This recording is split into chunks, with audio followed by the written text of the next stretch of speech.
നമ്മുടെ ദഹനം കറക്റ്റ് അല്ലെങ്കിൽ നമുക്കൊരു ദിവസം കൃത്യമായിട്ട് ശോധന ഇല്ലെങ്കിൽ തന്നെ നമ്മൾ ആകെ ഡിസ്റ്റർബ്ഡ് ആയിരിക്കും. നമ്മുടെ മൊത്തത്തിലുള്ള ദൈനംദിന പ്രവർത്തനങ്ങൾ തന്നെ അത് ബാധിക്കാറുണ്ട് അല്ലേ? അപ്പോൾ നമ്മുടെ ഗട്ടിൻ്റെ ഹെൽത്ത് എങ്ങനെയൊക്കെ നമ്മൾ ശ്രദ്ധിക്കണം, അല്ലെങ്കിൽ ഗട്ടിൻ്റെ ഹെൽത്തിനെ സപ്പോർട്ട് ചെയ്യുന്ന ഫാക്ടേഴ്സ് എന്തൊക്കെയാണ്, എന്താണ് പ്രോബയോട്ടിക്സ് എന്നൊക്കെ നമുക്ക് ഈ വീഡിയോയിലൂടെ ഡീറ്റെയിൽഡ് ആയിട്ട് നോക്കാം. ഞാൻ ഡോക്ടർ പ്രിയ, Q&B ഹെൽത്ത് കെയറിലെ ഹോമിയോപ്പതിക് ഫിസിഷ്യനാണ്. കുടലിൻ്റെ ആരോഗ്യം എന്ന് പറയുന്നത് നമ്മുടെ മൊത്തം ശരീരത്തിൻ്റെയും മാനസികമായിട്ടുള്ള ആരോഗ്യത്തിനും വളരെ ഇമ്പോർട്ടൻ്റ് ആണ്. നമ്മുടെ വയറ് ശരിയല്ലെങ്കിൽ തന്നെ നമ്മുടെ അന്നത്തെ ഒരു ദിവസം തന്നെ പോകാറുണ്ട്. ഈ കുടലിൻ്റെ ആരോഗ്യം എന്ന് പറയുന്നത്, അല്ലെങ്കിൽ ഗട്ടിൻ്റെ ഹെൽത്ത് എന്ന് പറയുന്നത്, ഗട്ടിൽ അടങ്ങിയിട്ടുള്ള ബാക്ടീരിയകളാണ്. ബാക്ടീരിയകൾ എന്ന് പറയുമ്പോൾ നമ്മൾ കരുതും എന്തോ രോഗങ്ങൾ ഉണ്ടാക്കുന്ന ഒരു ഓർഗാനിസം അല്ലേ എന്ന്. ഇതല്ലാതെ തന്നെ നമ്മുടെ ശരീരത്തിൽ ഒരുപാട് ബാക്ടീരിയകളുണ്ട്, നമുക്ക് ഗുണം ചെയ്യുന്ന ബാക്ടീരിയകൾ. നമ്മുടെ ആമാശയത്തിൽ ഇങ്ങനെ ഒരുപാട് ബാക്ടീരിയകളും ഫംഗസും ഒക്കെ ഉണ്ട്. ഇവ നമുക്ക് ഒരുപാട് സപ്പോർട്ട് ചെയ്യുന്നുണ്ട്. അപ്പോൾ ഇവയുടെ ഒരു ബാലൻസ് അല്ലെങ്കിൽ ഇവരുടെ ഒരു ലെവൽ മെയിൻറ്റെയിൻ ചെയ്യാൻ സഹായിക്കുന്ന ഒന്നാണ് പ്രോബയോട്ടിക്സ്, അല്ലെങ്കിൽ ഇവരുടെ ഒരു ഗ്രോത്ത് ഫ്ലറിഷ് ചെയ്ത് നിർത്തുന്ന ഒന്നാണ് പ്രോബയോട്ടിക്സ്. കുടലിൽ കാണുന്ന ബാക്ടീരിയകൾ എന്ന് പറയുന്നത് പ്രധാനമായും 2 ടൈപ്പാണുള്ളത്. ഒന്നാമത്തെ ലാക്ടോബാസിലസ്. ലാക്ടോബാസിലസ് എന്ന് പറയുമ്പോൾ പാലിലൊക്കെ അടങ്ങിയിട്ടുള്ള മധുരം അല്ലെങ്കിൽ കാർബിനെയൊക്കെ ഡൈജസ്റ്റ് ചെയ്യാൻ വേണ്ടി സഹായിക്കുന്ന ബാക്ടീരിയകളാണ്. രണ്ടാമതാണ് ബിഫിഡോ ബാക്ടീരിയ. ബിഫിഡോ ബാക്ടീരിയ എന്ന് പറഞ്ഞാൽ കുടലിൻ്റെ ഇന്നർ ലൈനിങ്ങിനെ സപ്പോർട്ട് ചെയ്യുക, അതുപോലെ കുടലിലൊക്കെ ഉണ്ടാകുന്ന മൂവ്മെൻറ്റ്സ് കറക്റ്റായിട്ട് നിർത്തുക, അതായത് IBS പോലുള്ള രോഗങ്ങളെയൊക്കെ തടയാൻ സഹായിക്കുന്നവയാണ്.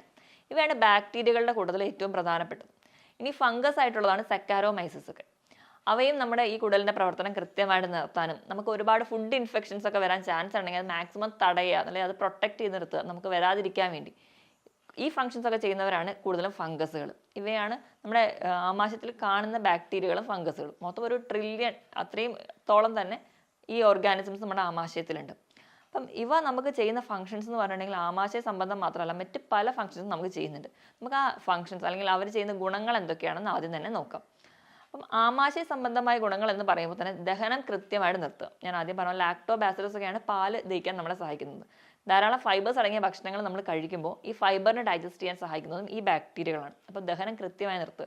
ദഹനം കൃത്യമായിട്ട് നിൽക്കുമ്പോൾ തന്നെ നമുക്ക് ഗ്യാസ്, അസിഡിറ്റി, നെഞ്ചരിച്ചിൽ പോലെയുള്ള ബുദ്ധിമുട്ടുകളൊന്നും നമുക്ക് ഉണ്ടാവില്ല.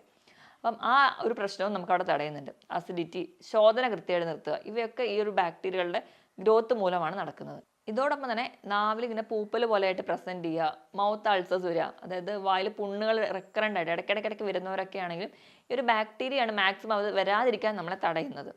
വിശപ്പില്ലായ്മ, ഇങ്ങനത്തെയുള്ള പ്രശ്നങ്ങളൊക്കെ ഉള്ളതാണെങ്കിൽ ഒരു പരിധി വരെ ഈ ബാക്ടീരിയൽ ഗ്രോത്ത് കറക്റ്റ് ആണെങ്കിൽ നമുക്ക് വിശപ്പൊക്കെ കറക്റ്റായിട്ട് വരുന്നത് കാണാം. അപ്പം ഇതൊക്കെ അവ സഹായിക്കുന്ന ഒന്നാണ്. ഇത് കൂടാതെ പല auto immune disease, auto immune എന്ന് പറഞ്ഞാൽ നമ്മുടെ ശരീരത്തിൻ്റെ പ്രതിരോധ ശേഷി തന്നെ നമുക്കെതിരെ ഫൈറ്റ് ചെയ്തിട്ട് ഉണ്ടാക്കുന്ന രോഗങ്ങളാണ്. ഇവ ഒരു മാക്സിമം തടയാൻ വേണ്ടി നമ്മളെ സഹായിക്കുന്നുണ്ട്. അതോടൊപ്പം തന്നെ നമുക്ക് മെൻ്റലി ഒരുപാട് ഹെൽത്തിന് വേണ്ടി സപ്പോർട്ട് ചെയ്യുന്നുണ്ട്. സ്ത്രീകളുടെ കേസെടുക്കുകയാണെങ്കിൽ ഇടയ്ക്കിടയ്ക്ക് മൂത്രത്തിൽ പഴുപ്പ് വരുന്നൊരു ടെൻഡൻസി ഒക്കെ ഉള്ളവരാണെങ്കിൽ അത് തടയുന്നുണ്ട്. വെള്ളപ്പോക്ക്, ലൂക്കോറിയ പോലെയുള്ള കണ്ടീഷൻസ് ഒക്കെ മാക്സിമം പ്രൊട്ടക്ട് ചെയ്ത് വരാതിരിക്കാൻ നമ്മളെ സഹായിക്കുന്നതൊക്കെ ഈ ഒരു ബാക്ടീരിയൽ ഗ്രോത്ത് ആണ്. ഇതോടൊപ്പം തന്നെ ഈ ബാക്ടീരിയ നമുക്ക് ഉറക്കം കറക്റ്റായിട്ട് മെയിൻറ്റെയിൻ ചെയ്യാൻ വേണ്ടി സഹായിക്കുന്നുണ്ട്. ഈ ബാക്ടീരിയ ഉള്ളതുകൊണ്ട് തന്നെ ഉറക്കത്തിന് വേണ്ടി സഹായിക്കുന്ന ന്യൂറോ ട്രാൻസ്മിറ്റേഴ്സ് പ്രൊഡക്ഷനെ സഹായിക്കുന്നുണ്ട്. അതുവഴി നമുക്ക് ഉറക്കം കറക്റ്റായിട്ട് നിർത്തുന്നു, നമ്മുടെ ക്ഷീണമൊക്കെ കുറയ്ക്കുന്നുണ്ട്. ആൻറ്റി ഓക്സിഡൻ്റ് ആയിട്ടുള്ള ആക്ഷനും ഈ ഒരു ബാക്ടീരിയൽ ഗ്രോത്തിനുണ്ട്. അതോടൊപ്പം തന്നെ ഇപ്പോൾ കുടലിലൊക്കെ ക്യാൻസർ പോലുള്ള രോഗങ്ങൾ തടയാൻ ഇവ സഹായിക്കുന്നുണ്ട്, ഈ ഒരു ആൻറ്റി ഓക്സിഡൻ്റ് പ്രോപ്പർട്ടി ഉള്ളതുകൊണ്ട് തന്നെ. അപ്പോൾ ഈ ഒരു ഫങ്ഷൻസും അല്ലെങ്കിൽ ഈ ഒരു സഹായങ്ങളും ഈ ഒരു ബാക്ടീരിയ നമുക്ക് വേണ്ടി ചെയ്യുന്നുണ്ട്. ഇതോടൊപ്പം തന്നെ ചില വൈറ്റമിൻ്റെ പ്രൊഡക്ഷനും ഈ ബാക്ടീരിയൽ ഗ്രോത്ത് നമ്മളെ സഹായിക്കുന്നുണ്ട്. ഇപ്പോൾ വൈറ്റമിൻ B കോംപ്ലക്സ്, ബയോട്ടിനൊക്കെ പ്രൊഡക്ഷൻ സഹായിക്കുന്നതും ഈ ഒരു ഗ്രൂപ്പ് ബാക്ടീരിയകൾ തന്നെയാണ്. അപ്പം ബാക്ടീരിയൽ ഗ്രോത്ത് നല്ലപോലെ നിലനിർത്തുക എന്ന് പറയുന്നത് ഭയങ്കര ഇമ്പോർട്ടൻ്റ് ആണ്. നമ്മുടെ ശരീരത്തിലെ പല അവയവങ്ങളെയും നമ്മുടെ മൊത്തത്തിലുള്ള ഫിസിക്കൽ, മെൻ്റൽ ഹെൽത്തിനെയൊക്കെ സഹായിക്കുന്ന ഒന്നാണ് ഈ ഒരു ബാക്ടീരിയൽ ഗ്രോത്ത്. അപ്പോൾ ഇത് നമ്മൾ മാക്സിമം എപ്പോഴും കൺസേർവ് ചെയ്ത് നിർത്താൻ വേണ്ടി ശ്രദ്ധിക്കണം. എപ്പോഴാണ് ഈ ബാക്ടീരിയൽ ഗ്രോത്ത് നശിക്കുന്നത് നോക്കിക്കഴിഞ്ഞാൽ കൂടുതൽ നമ്മൾ മെൻ്റലി ഭയങ്കര സ്ട്രെസ്സാണ്, ആൻസൈറ്റി, ടെൻഷനൊക്കെ ഉണ്ടാകുന്ന സമയത്താണ് ഈ ഒരു ബാക്ടീരിയൽ ഗ്രോത്ത് നശിച്ചു പോകുന്നത്. ഇത് കൂടാതെ തന്നെ ആവശ്യമില്ലാതെ നമ്മൾ ആൻറ്റിബയോട്ടിക്സ് എടുക്കുക, നമ്മൾ തന്നെ ഒരു ഡോക്ടറുടെ കൺസൾട്ടേഷൻ ഒന്നും ഇല്ലാതെ നമ്മൾ തന്നെ ചികിത്സിക്കുക, നമ്മൾ അതിൻ്റെ ഭാഗമായിട്ട് ഒരുപാട് ആൻറ്റിബയോട്ടിക്സ് എടുക്കുമ്പോൾ ഈ ഗുണകരമായിട്ടുള്ള ബാക്ടീരിയകളൊക്കെ നശിക്കാൻ കാരണം. പിന്നെ മദ്യപാനം, പുകവലി പോലെയുള്ള ശീലങ്ങളുണ്ടെങ്കിൽ അതും നിങ്ങളുടെ ഈ ബാക്ടീരിയൽ ഗ്രോത്ത് നശിപ്പിക്കാൻ കാരണമാകും. പിന്നെ നമ്മൾ ഇന്നൊരു ശീലമായി മാറിയിട്ടുള്ള അജിനോമോട്ടോ അടങ്ങിയ ഭക്ഷണങ്ങൾ, അതുപോലെ തന്നെ ഒരുപാട് ഹോട്ടൽ ഫുഡിലൊക്കെ നമുക്കറിയാം ആഡഡ് കളേഴ്സ് ഉണ്ടാവും. ഇതൊക്കെ ഈ ഒരു ആഡഡ് അല്ലെങ്കിൽ വിഷാംശം ചെന്നിട്ടുള്ള പച്ചക്കറികൾ, പഴവർഗ്ഗങ്ങൾ, ഇതൊക്കെ നമ്മുടെ വയറിലെത്തുമ്പോൾ ഇതൊക്കെ നമ്മുടെ ബാക്ടീരിയൽ ഗ്രോത്തിനെ നശിപ്പിക്കുന്നുണ്ട്. അപ്പോൾ മാക്സിമം ഈ ഒരു കാര്യങ്ങളൊക്കെ ശ്രദ്ധിക്കുകയാണെങ്കിൽ തന്നെ ഒരു പരിധി വരെ നമുക്ക് നമ്മുടെ ആമാശയത്തിൻ്റെ ആരോഗ്യം മെച്ചപ്പെടുത്താൻ പറ്റും. അങ്ങനെ ഗട്ട് ഹെൽത്ത് എപ്പം മെച്ചപ്പെടുന്നു അപ്പോൾ നമ്മൾ മൊത്തം ഒരു മെൻ്റലി തന്നെ നല്ല ഹെൽത്തി ആയിട്ടിരിക്കാൻ കാരണമാവും. കാരണം എന്ന് വെച്ചാൽ നമ്മുടെ ആമാശയത്തിൽ നിന്ന് എപ്പോഴും മെസ്സേജ് ഡയറക്റ്റായിട്ട് നമ്മുടെ തലച്ചോറിലോട്ട് എത്താറുണ്ട്. വാഗസ് എന്ന് പറയുന്ന ഒരു നാഡി വഴി നമ്മുടെ വയറിന് എന്തെങ്കിലും ഒരു ബുദ്ധിമുട്ടുണ്ടെങ്കിൽ അതൊക്കെ തലച്ചോറിലെത്തുന്നു. അപ്പോൾ തലച്ചോറിലെത്തുമ്പോൾ തലച്ചോറ് അതിൻ്റെതായ റിയാക്ഷൻസ് കാണിക്കുന്നു, ഭയങ്കര സ്ട്രെസ്സ് കാണിക്കുന്നു. അതുകൊണ്ട് തന്നെയാണ് ഇപ്പോൾ നമുക്കറിയാം പല അമ്മമാരൊക്കെ നമ്മുടെ ക്ലിനിക്കിൽ വന്ന് പറയുന്നുണ്ട്, എക്സാം ആകുമ്പോഴത്തേക്കും കുട്ടി ഭക്ഷണം കഴിക്കുന്നില്ല, കുട്ടിക്ക് വിശപ്പില്ല, അല്ലെങ്കിൽ എവിടെയെങ്കിലും ഒന്ന് പോകണം, അല്ലെങ്കിൽ ഒരു ആൻസൈറ്റി, ഒരു ടെൻഷൻ ഉണ്ടെങ്കിൽ കുട്ടി ഭക്ഷണം കഴിക്കില്ല, കൊച്ചിന് ഭയങ്കര ടെൻഷനാണ്, അതുകൊണ്ടാണ് ഭക്ഷണം കഴിക്കാത്തത് എന്നൊക്കെ.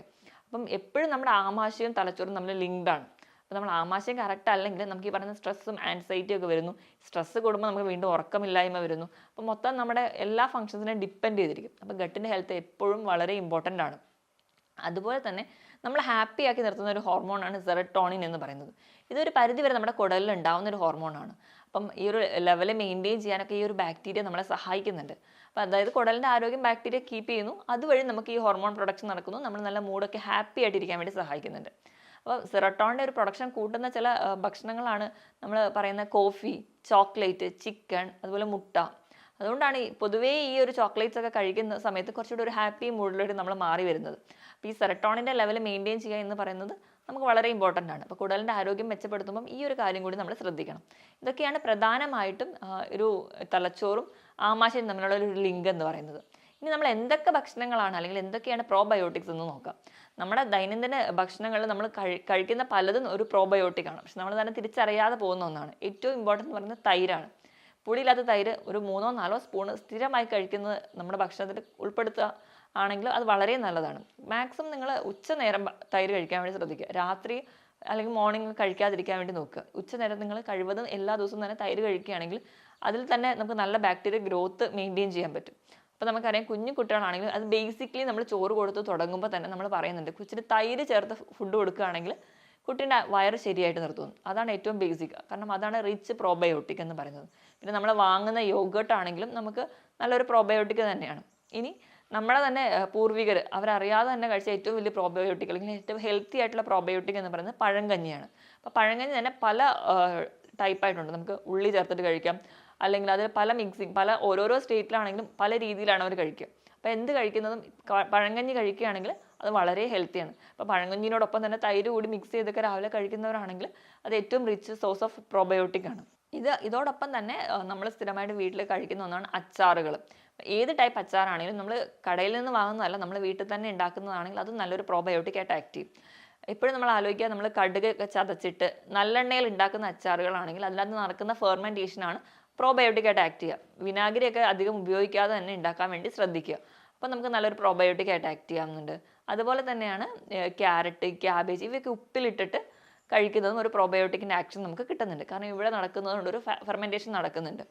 അപ്പോൾ ഉപ്പിലിടുക എന്ന് പറയുമ്പോൾ അവ മുറിച്ചിട്ട് ഉപ്പിലിട്ടിട്ട് ഒരു പുറത്ത് റെഫ്രിജറേറ്ററിൽ വെക്കേണ്ട കാര്യമില്ല, പുറത്ത് തന്നെ വെക്കും. ഒരു 1 വീക്കൊക്കെ പുറത്ത് വെച്ച് കഴിയുമ്പോൾ തന്നെ നമുക്ക് കിട്ടുമ്പോൾ അതിനകത്ത് കിട്ടുന്ന ഫ്ലൂയിഡ് അല്ലെങ്കിൽ ആ ഒരു ലിക്വിഡും നല്ല പ്രോബയോട്ടിക് ആണ്. നമുക്ക് ഈ ഒരു ക്യാരറ്റ് അല്ലെങ്കിൽ ക്യാബേജ് എന്ന് പറയുന്നത് അതെടുത്തിട്ട് വീണ്ടും ഫ്രിഡ്ജിൽ വെക്കുകയാണെങ്കിൽ അത് കുറച്ച് നാളത്തേക്ക് ഇരിക്കുകയും ചെയ്യും. അതും നല്ലൊരു പ്രോബയോട്ടിക് ആയിട്ട് ആക്ട് ചെയ്യുകയും ചെയ്യും. അതോടൊപ്പം തന്നെ ബട്ടർ മിൽക്ക് കഴിക്കുന്നത്, പനീർ, ഇവയൊക്കെ പ്രോബയോട്ടിക് ആണ്. ഇതൊക്കെ നിങ്ങൾ മാക്സിമം ചിലപ്പോൾ നമ്മൾ അറിയാതെ തന്നെ നമ്മൾ കഴിക്കുന്നതുകൊണ്ടായിരിക്കും നമ്മൾ ഇത്ര ഹെൽത്തി ആയിട്ടിരിക്കുക. അപ്പോൾ അത് കഴിക്കാത്തവരാണെങ്കിൽ മാക്സിമം ഈ ഭക്ഷണങ്ങളൊക്കെ കഴിക്കാൻ വേണ്ടി ശ്രദ്ധിക്കുക. അതോടൊപ്പം തന്നെ നമുക്കറിയാം ഇഡ്ഡലി, ദോശ അല്ലെ അപ്പം, ഇതൊക്കെ പുളിച്ച് ഒരു ഫെർമെൻറ്റേഷൻ അവിടെ നടക്കുന്നുണ്ട്. അപ്പോൾ ഈ ഭക്ഷണങ്ങൾ നമ്മൾ വീണ്ടും കുക്ക് ചെയ്യുന്നത് കൊണ്ട് ഒരു പരിധി വരെ ഇവിടെ ഒരു ബാക്ടീരിയ ഗ്രോത്തൊക്കെ നശിച്ചു പോകുന്നുണ്ട്. പക്ഷേ ഇവ ഒരു പ്രീബയോട്ടിക് ആയിട്ട് ആക്ട് ചെയ്യും. പ്രീബയോട്ടിക് എന്ന് പറഞ്ഞാൽ ഈ പ്രോബയോട്ടിക് ആയിട്ട് ഉള്ളതിനെ സപ്പോർട്ട് ചെയ്യുന്ന ഒരു കോമ്പൗണ്ടാണ്. അപ്പം ഇഡ്ഡലി, ദോശ, അപ്പം ഒക്കെ കഴിക്കുന്നതും നമുക്ക് വളരെ നല്ലതാണ്. അപ്പോൾ ഈ ഞാൻ പറഞ്ഞ ഈ ഭക്ഷണങ്ങളൊക്കെ, ഈ പ്രോബയോട്ടിക്കുകളൊക്കെ നിങ്ങൾ സ്ഥിരമായിട്ട് കഴിക്കാൻ വേണ്ടി ശ്രദ്ധിക്കുക. അറിഞ്ഞോ അറിയാതെ നമ്മൾ ഇന്ന് കഴിക്കുന്നതാണെങ്കിലും നമ്മൾ കഴിക്കാത്തവരാണെങ്കിൽ മാക്സിമം ഇതൊക്കെ കഴിച്ച് ശീലിക്കുക. കുഞ്ഞു കുട്ടികളെ ആണെങ്കിൽ തന്നെ നമ്മൾ ഒരുപാട് ബേക്കറി ഐറ്റംസോ അല്ലെങ്കിൽ നമ്മൾ പുറത്തുനിന്നുള്ള ഹോട്ടൽ ഫുഡോ കഴിച്ച് ശീലിപ്പിക്കുന്നതിന് മുൻപ് തന്നെ ഇങ്ങനെയുള്ള ഗുണകരമായ ഭക്ഷണങ്ങൾ കൊടുക്കുകയാണെങ്കിൽ ഒരു പരിധിവരെ നമ്മുടെ ആമാശയത്തിൻ്റെ ആരോഗ്യം നിലനിർത്താം. അതുവഴി നമുക്ക് മൊത്തത്തിൽ ഹെൽത്തി ആയിട്ടിരിക്കാൻ പറ്റും. ഞാൻ ഈ പറഞ്ഞ പോലെ ഈ ഭക്ഷണങ്ങളൊക്കെ നിങ്ങൾ മാക്സിമം നിങ്ങൾ കഴിക്കാൻ വേണ്ടി ശ്രദ്ധിക്കുക. ഇപ്പോൾ ഇതൊന്നും കഴിച്ച് ശീലിക്കാത്തവരാണെങ്കിൽ ഇന്ന് തൊട്ട് നിങ്ങളിതെല്ലാം കഴിക്കാൻ വേണ്ടി ശ്രദ്ധിക്കുക. കുട്ടികൾക്കാണെങ്കിൽ നമ്മൾ ഒരുപാട് ഹോട്ടൽ ഫുഡോ അല്ലെങ്കിൽ കളേർഡ് ഫുഡും ഡ്രിങ്ക്സും കോള പോലെയുള്ള ഡ്രിങ്ക്സും കാർബണേറ്റഡ് ഡ്രിങ്ക്സും ഒക്കെ മേടിച്ച് കൊടുക്കുകയാണെങ്കിൽ അതിന് പകരം നിങ്ങൾ ഇതൊക്കെ കൊടുത്ത് ശീലിപ്പിക്കുക. അപ്പോൾ നമുക്കറിയാം നമ്മുടെ ആമാശയത്തിൻ്റെ ആരോഗ്യം നിലനിർത്താൻ പറ്റുള്ളൂ. ആമാശയത്തിൻ്റെ ആരോഗ്യം നിലനിർത്തിയാൽ മാത്രമേ നമുക്ക് മൊത്തത്തിൽ നമ്മുടെ മറ്റ് ഫംഗ്ഷൻസോ അല്ലെങ്കിൽ മറ്റ് നമ്മുടെ മെൻ്റൽ ഹെൽത്തിനെ ഒക്കെ മെയിൻറ്റെയിൻ ചെയ്യാൻ പറ്റുള്ളൂ. ഞാൻ ഈ പറഞ്ഞ കാര്യത്തിൽ എന്തെങ്കിലും ഡൗട്ട് ഉണ്ടെങ്കിൽ നിങ്ങൾ താഴെ കാണുന്ന നമ്പറിൽ വിളിക്കുക. മറ്റൊരു ഹെൽത്ത് ടോപ്പിക്കുമായിട്ട് വീണ്ടും കാണുന്നത് വരെ നന്ദി.